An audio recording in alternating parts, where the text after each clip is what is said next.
Usa ka pagtuo, usa ka tingog, usa ka katawhan.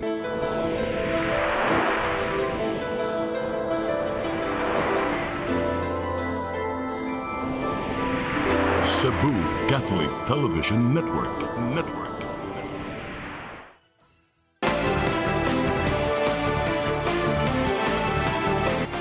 Uluhan sa mga balita sa Sari 47, Bagyong Basyang nihinay sa diyang moagi sa Visayas area, probinsya sa Sugbo. Gipaubos na lang sa signal number 1. Gobernador Pamela Barriquatro, personal nga misusi sa kahimtang sa pipila ka mga lugar nga giigo sa Bagyong Basyang.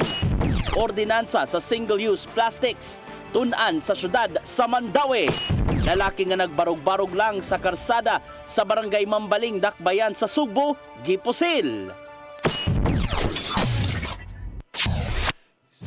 Sugbo, Kabisayan ug Mindanao, Pilipinas ug katawhan kutoh maabot atong Sibya sa tibuok kalibutan. Maayong hapon. Live kita karon sa CCTN Channel 47 ug kini ang tulumanon sa nag-unang kasayuran nga angay natong masayran. Sa nga ni Attorney Danica Caballes, ako si Dennis Tabar ug kini ang Sari 47.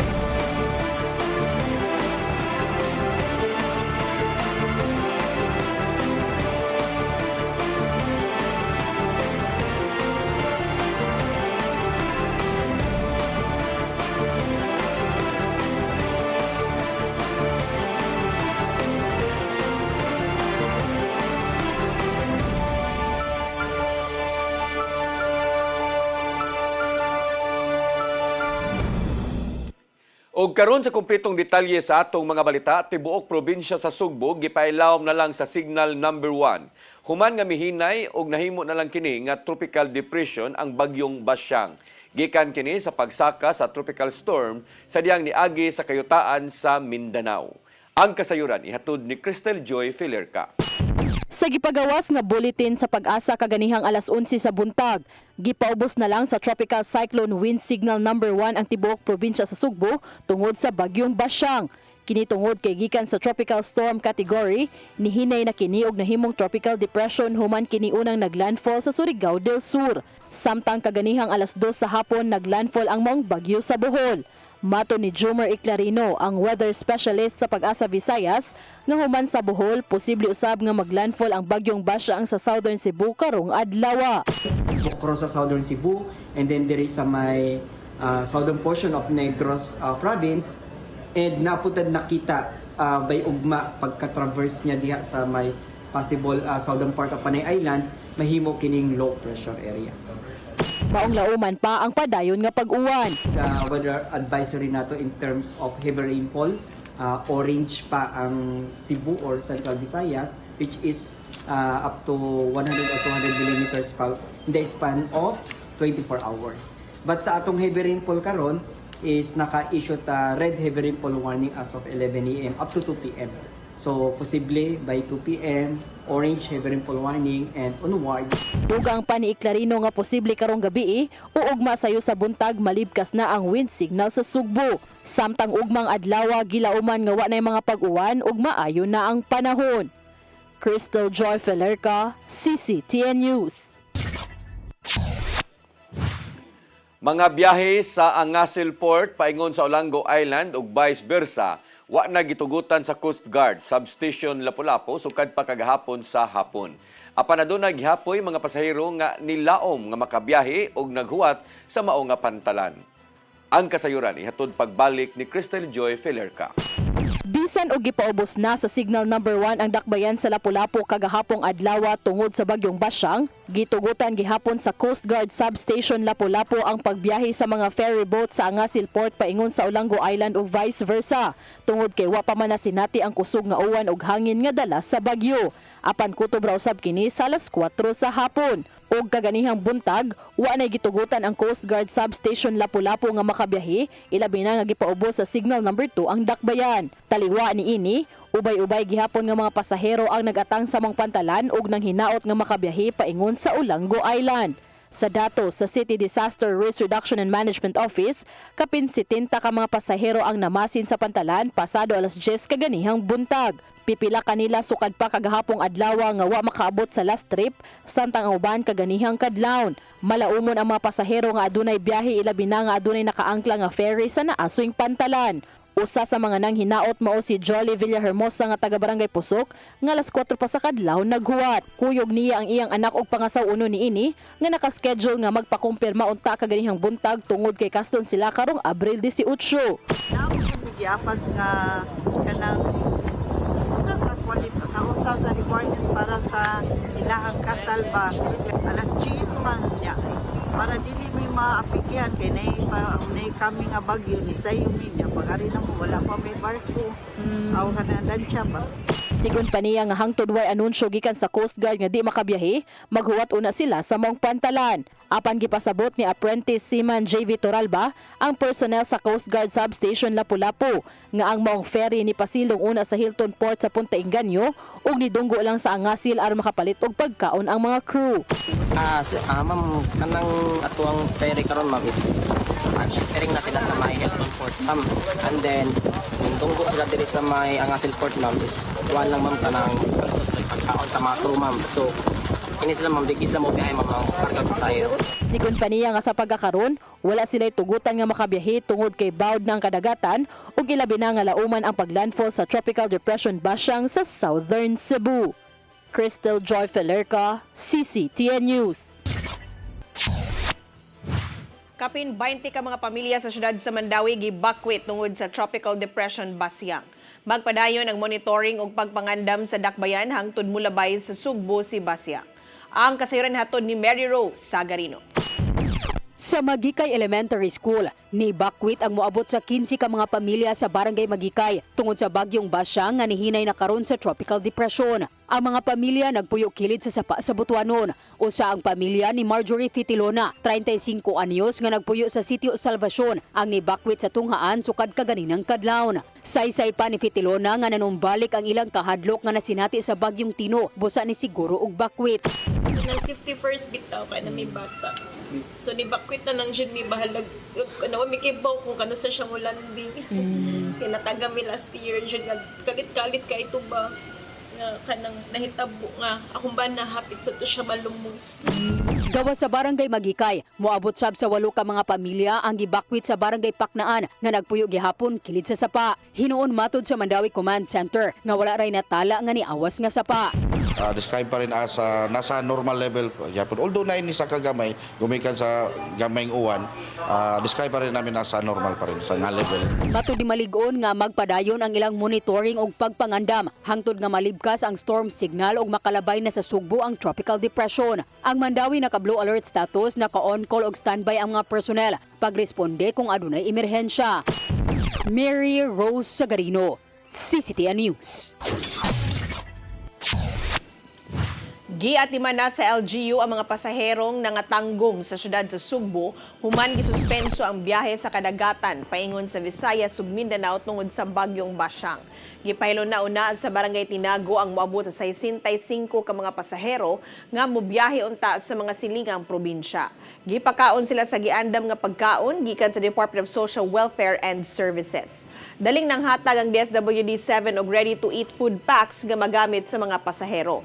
Nakigalayon ng Cebu City Government sa mga hingtungdang ahensya og shipping companies aron masiguro ang kaluwasan sa tanan. Gobernador Pamela Baricuatro, personal nga misubay sa kahimtang sa mga dapit nga naigo sa tropical depression nga Basyang. Subay kini sa iyang hangyo sa publiko nga musunod sa mga mando gikan sa disaster teams. Ang kasayuran ihatod ni Gian Navarro. Natagamtaman sa pipila ka mga dapit sa lalawigan sa Sugbo ang pag-igo sa tropical depression Basyang. Gumikan sa way huno nga pag-uwan sa Sugbo. Nasinati ang jutay pagsaka sa tubig sa creek sa Camansilis, Talavera ug landslide sa Captain Claudio sa Dakbayan sa Toledo. Susamaw sab ang nasinati sa ubang kasapaan sa lungsod sa Badian human sa walay huno nga pag-uwan. Karong buntaga, nabantayan ni Gobernador Pamela Baricuatro ang anam-anam nga pagsaka sa level sa tubig sa Mananga River, Talisay City. ilabi na nga gilauman ng pagbaha gumikan sa sagunson nga pagbundak sa uwan. Bisan pa manog ni hinay ang kaniadtong tropical storm nga si Basyang. Flooding, no? Murag normal pa man. Murag, it's really like the lull before a storm. So, but then we are preparing. Human nakauligikan sa China, gisiguro niyang nakaandam ang mga departamento alang sa pagresponde. Apil nini ang pag-preposition sa mga relief goods gikan sa Provincial Social Welfare and Development Office ngadto sa kalungsuran aron mahatag ngadto sa mga namakwit. Nya butog dulan 400 ka mga pamilya ang nag-evacuate paingon sa 58 ka mga evacuation centers gikan sa 8 ka mga LGUs. And this morning at 10 o'clock, ang ato ang PDRRMO already in place in the south. Deploy na nato for clearing operations. Maong gihangyo ni Barikwatro ang katawhan nga kung mahimo mosunod gyud sa mga mando gikan sa local DRRMOs ilabi na sa preemptive evacuation kini aron magpabiling luwas taliwa sa posibleng kadaot nga dala sa bagyong Basyang. Respect and follow the instructions of the mayors to ang mga local DRRMOs, no? So, stay tuned sa mga websites sa mga mayors sa province of Cebu and also sa mga local risk and disaster management office. Ian Navarro, CCTN News. Kapulisan sa Central Visayas ipatuman sa heightened alert tungod sa bagyong Basyang. Mga station commanders gimanduan nga magbantay o gireport dayon kung dunay mga insidente. Ang kasiren hatod ni Arnold Bustamante. Bisan nga mihuyang na si bagyong Basyang human ni landfall dito sa Mindanao apan ang kapulisan sa Central Visayas wala mo kumpiyansa tungod ni gisaka pa sa Police Regional Office 7 ang ilang alert status ikan sa normal ngadto sa heightened alert nga nagpasabot nga ang tanang pulis wala gituutan nga maka-absent sa trabaho gimanduan sila nga magbantay hangtod nga makabiya na sa Central Visayas sa mga bagyo ug monitoron ang mga dapit nga peligro sa pagbaha ug pagdahili sa yuta tungod sa way hunong nga uwan ug hangin. Si Police Brigadier General Rodrigo Mananan hepe sa Piero 7 mibutyag nga gibubilize na nila ang ilang tanang gamit subay sa pagpangandam sa epekto ni Basyang. Subay nini gihimo ang komprehensibo nga accounting sa laga mga personnel. Ang PR7 mobility assets ug logistical resources lagip na ang ilang mga sakinan sa kaman-an ug kadagatan, rescue equipment, communication systems ug tanang emergency response tools. Gipaandam usab ang standby support force ug ubang police units aron nga dali na lang nga iparesponde kung dunay manginahanglan sila nga tabang ilabi na sa south nga bahin sa lalawigan sa Sugbo. Sa Cebu City Police Office ilang gimonitor ang mga dagkong kasapaan nga una na nga milunop niadto nga nakalabay nga bagyo ug mianod sa daghang nga kabalayan nga dunay ubay-ubay nga kinabuhi ang nakalas. Mato ni Police Lieutenant Colonel Jose Los Baños ang information officer sa Cebu City Police Office nga ilan nga gi-activate ang ilang search and rescue team, reactionary standby support force ug ang quick response team. As usual, we have papagandam sa Cebu City Police Office. Anytime pag naay mga nganig yung mga typhoon automatically ato i-activate dayon ang ato ang RSSF reactionary standby support force and the same time natay mga QRT and every station quick action team. Nagpadayon ang gihimong monitoring sa kapulisan sa Dakbayan sa Sugbo subay sa natin ang kusog nga pagbunog sa ulan sukad pa sa buntag hangtod na sa hapon. Arnold Bustamante, CCTN News. 12 ka mga pambot sa Caubian Island sa Dakbayan sa Lapu-Lapu nangagguba tungod sa kadagko sa mga bawod kaganinang kadlawon da sa bagyong Basyang. Ang mga mananagat wa magdahom nga lakip sila sa labing maapektuhan sa mao nga bagyo. Ang kasayuran nihatod ni Cristel Joy Filerca. Tungod sa kadagko sa bawod dala sa bagyong Basyang, 12 ka mga pambot sa Caubian Island, Lapu-Lapu City ang nangaguba human nangalunod. Matod ni Konsehal Cathy Mayers nga nahitabo kini kaganihang alauna sa kadlawon ato sa pagtaob sa dagat. Sigon pa niya nga ang mga nangaguba mao kadtong wa mapasaka sa mas luwas nga lugar tungod sa pagtuo nga di sila maapektuhan tungod kay sa Southern Cebu man moagi ang bagyo.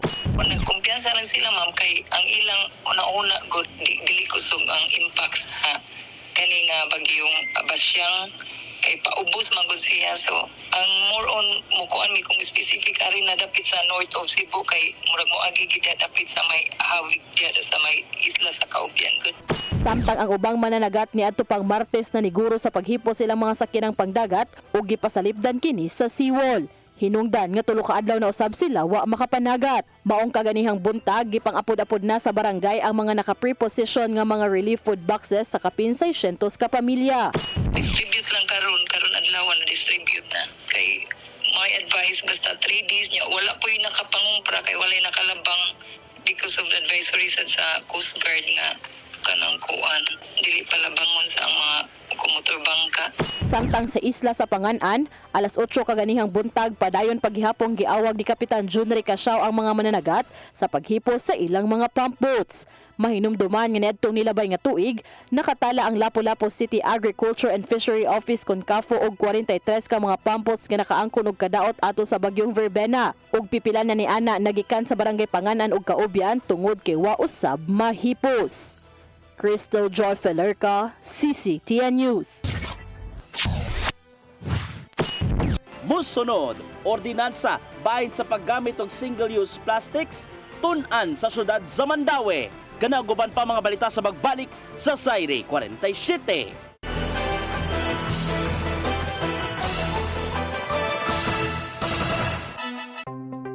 Discover the beauty of the Philippines.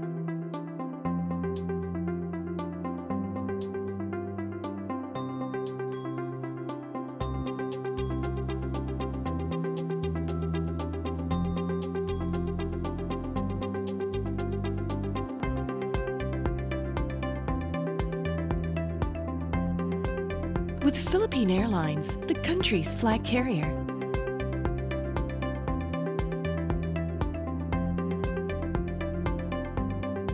The airline that lets you feel the warmth of the nation.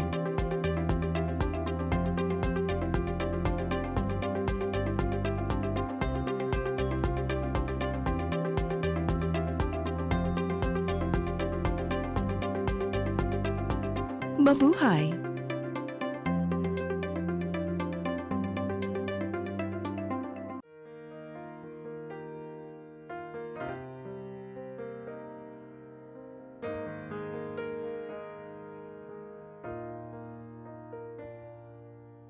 Heal me, O Lord, and I will be healed.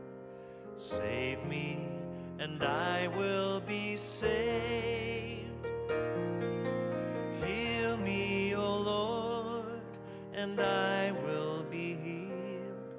For you are the one I praise. You are the one I praise. Sing it with me. Heal me, O Lord, and I will be healed. Save me, and I will be saved. Looking for the best internet deals in Negros Oriental? Field Products Negros is here to bring you fast, reliable, and affordable internet with plans made just for you. For as low as 899 pesos per month, enjoy speeds of 50 Mbps, perfect for streaming, working, or studying from home. Need more speed? No problem. Get 100 Mbps for just 1,199 pesos. 150 Mbps for only 1,499 pesos, or our fastest plan, 400 Mbps for just 2,399 pesos per month. Plus, you can add over 100 cable TV channels to your internet plan for just an additional 100 pesos per month. That's entertainment and lightning fast internet all in one. Enjoy no installation fees and start today with a 1,000 peso customer deposit. Call us now or visit our website to sign up with the Field Products Negros. You get internet that's affordable, reliable, and local. Field Products Negros, bringing you closer, faster. Call us at 0917-631-5240 or visit our website www.fieldproductsnegros.net or our Facebook page, Field Products Dumaguete. Subscribe now.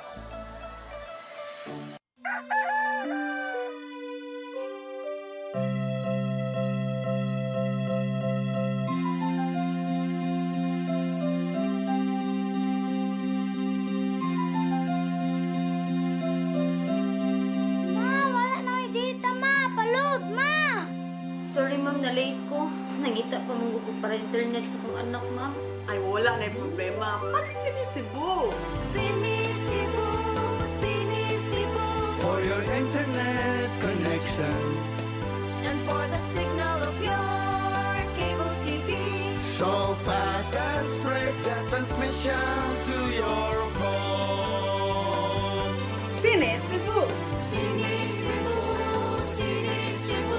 Offers you to have fiber optics. For your viewing experience, perfect and clear, so fine. So great and affordable for you to enjoy. Cine Cebu Television Network Incorporated offers fiber to the home broadband internet bundled with fiber to the home cable TV connection. Cine Cebu Television Network Incorporated with its operation in Metro Cebu and the whole province of Cebu soon. And affordable for you to enjoy. Sinisibu!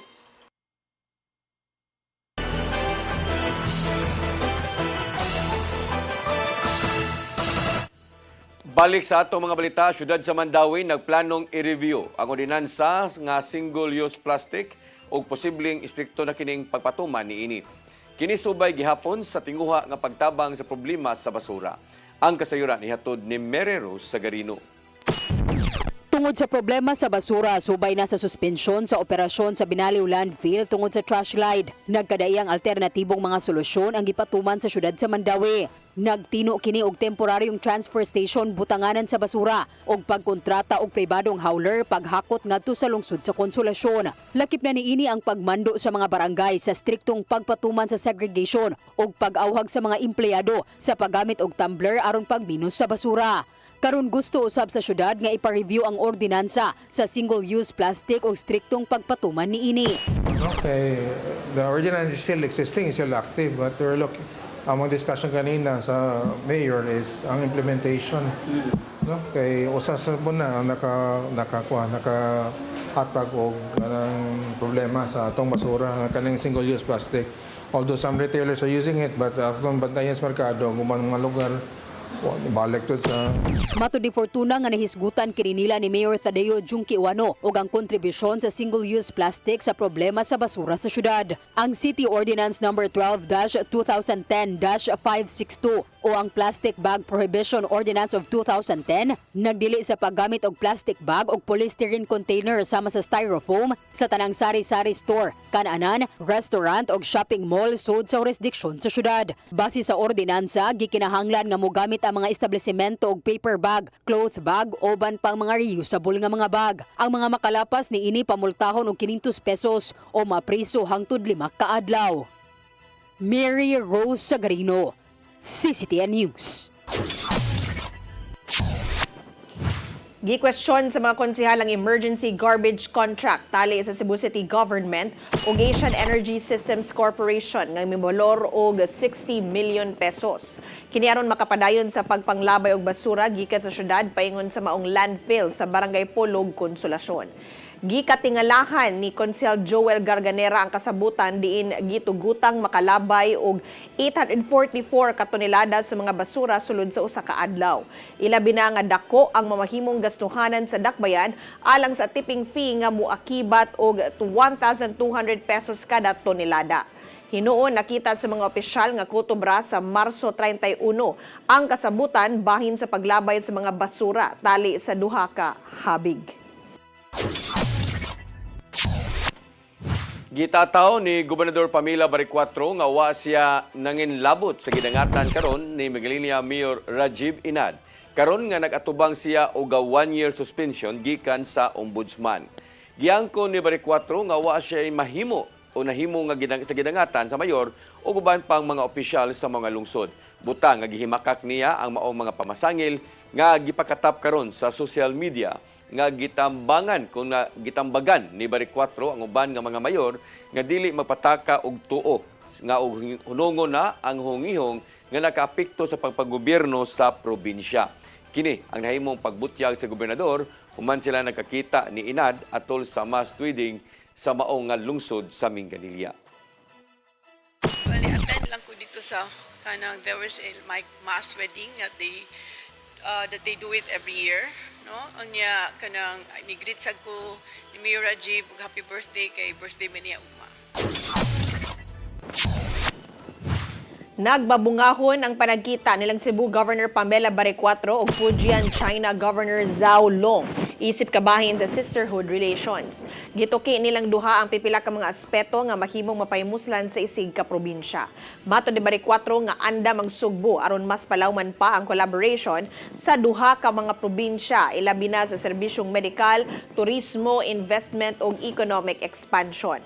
Gipasalamatan ni Barecuatro ang kagamahanan sa Fujian China tungod sa nahimong pag-abag sa dihang giigo sa sagunsong mga trahedya ang probinsya sa miaging tuig. Mipasalig usab si Governor Zhao nga mas paligunon pa ang sisterhood partnership uban ng Sugbo human sa nakalabay nga 8 ka tuig.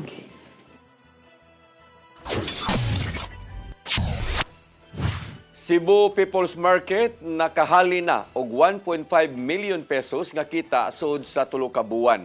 Nagpadayon hinuon kini aron mahatagan og higayon ang uban nga mga nanginabuhi nga makabaligya sa ilang produkto ngadto sa mga taga-syudad.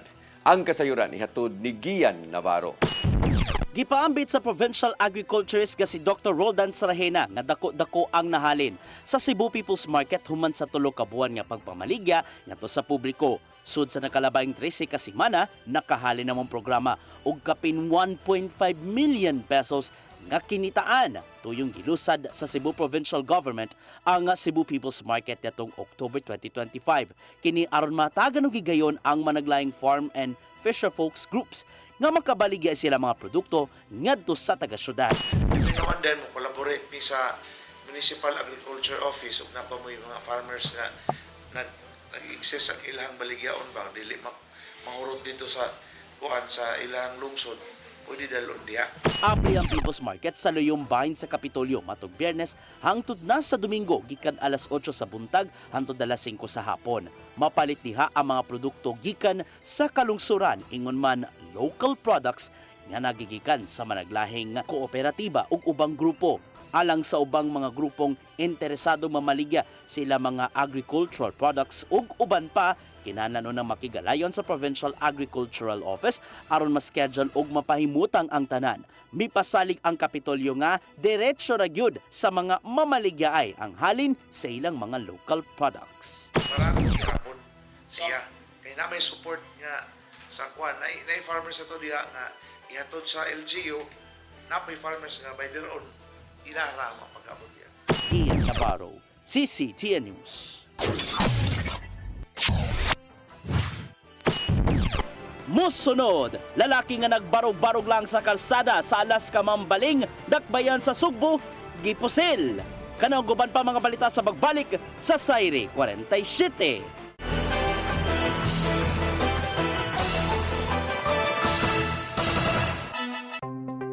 Discover the beauty of the Philippines.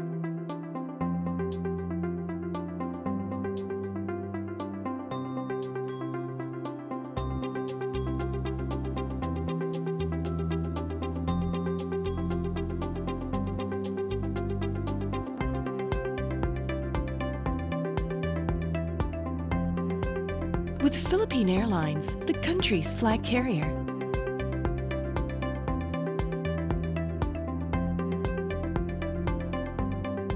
The airline that lets you feel the warmth of the nation.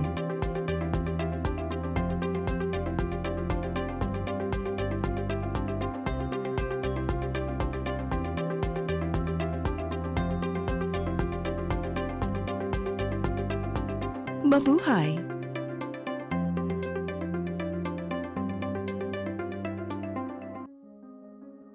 Nangita ka ba og wellness consultation ug preventive health support? Ozone po will help, no? So pinapapasok niya kasi po ang oxygen sa cells. So there will be improvement po ng cellular function and reduction. When your blood are full of oxygen, well saturated with oxygen molecule, there are best outcome. At imano nato ang atong kahimsog pinaagi sa husto nga konsultasyon sa lisensyadong doktor. Some people, they are well versed with nutrition, but for others, they have very little idea of what the basics of nutrition are. Kaya with ozone therapy, makakatulong ito para mag-shrink yung mga tumors natin. Para sa professional consultation o general wellness services, bisitaha ang Ozone Med Wellness Clinic branches sa Davao, Bacolod ug Cebu.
Di ko mutuog na Ginoo.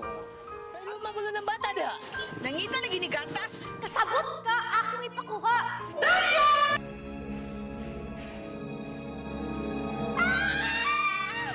Ug naa sa unang Timoteo 3:15 nga ang iglesia sa buhi nga Dios mao iyang panimalay ug mao ang haligi ug sugaranan sa kamatuoran. Mayo! Kasi tayo! May hatag lang unta kong gatas para sa inyong anak. Basin kadahong ka nga ikaw ang gwapa sa tibok kalibutan. Unsay reparation, Monsignor? Buhi kag laing bata aron mabayran ang imuhang nahimo nga dakong kasalanan.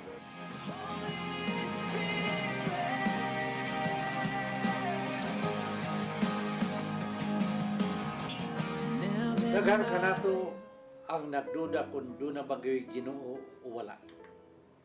Apan ang Biblia nag-ingon nga atong dawaton pinagi sa pagtuo ang kamaturan nga doon ay Ginoo. Sa Hebreo 11:6 nag-ingon, walay makapahimot sa Dios kung walay pagtuo. I came for you. I came for you.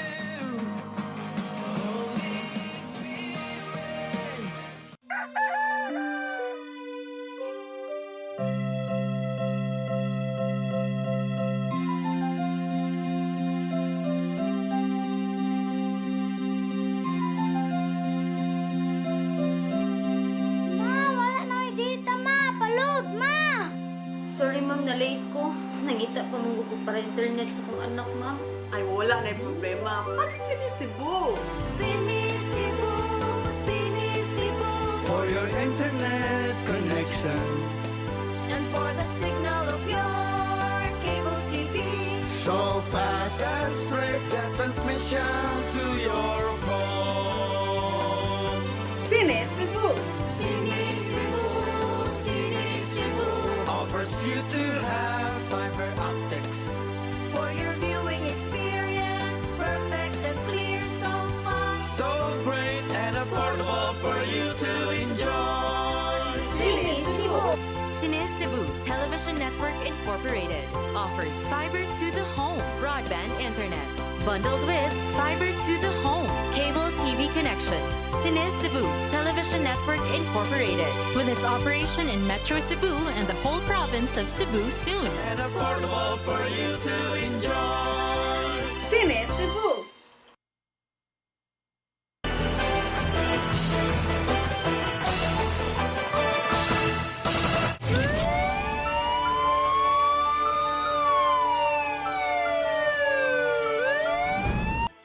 Balik sa ato mga balita, lalaki nga nagbarug-barug lang sa karsada sa sitio Puntod, Alaska, Barangay Mambaling. Gikalitan lang og pusil sa wa mailahing tao gagahapon sa hapon.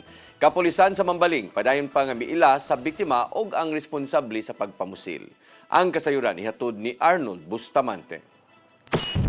Patay ang wala mailing lalaki human po sila alas 4 kagahapon sa hapon dito sa sitio Puntod, Barangay Mambaling sa Siyudad sa Sugbo. Ang Mambaling Police Station nakadawat og tawag sa telepono nga nagpahibaw nga dunay tawo nga gipusil sa dapit og way bisan usa sa mga residente ang nakailan niini. Pag-abot sa mga pulis na naabtan na biktima nga nag-umbo na ug wala na maglihok ug dunay pinusilan sa lawas samtang nga nagbanaw ang dugo sa semento. Dali nga gidala sa ambulansya sa Emergency Medical Services sa kagamanan sa Siyudad sa Sugbo ang biktima apan gideklara kini nga dead on arrival sa mga doktor. Sa ilang gihimong investigasyon base sa pamahayag sa mga saksi nga samtang nagtindog-tindog ang biktima sa dapit, kadit lang kini nga gipusil sa makaduha ka higayon sa wala mahiling suspitsado ug human sa pagpamusil mida kini paingon sa sudlong bahin sa sitio Puntod ug misuot sa kabalayan.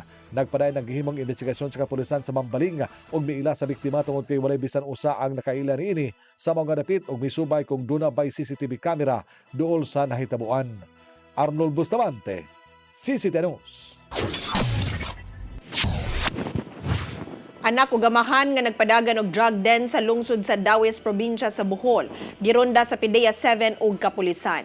Miresulta kini sa pagkasikop sa upat ka mga tawo. Ang kasiren hatod pagbalik ni Arnold Bustamante.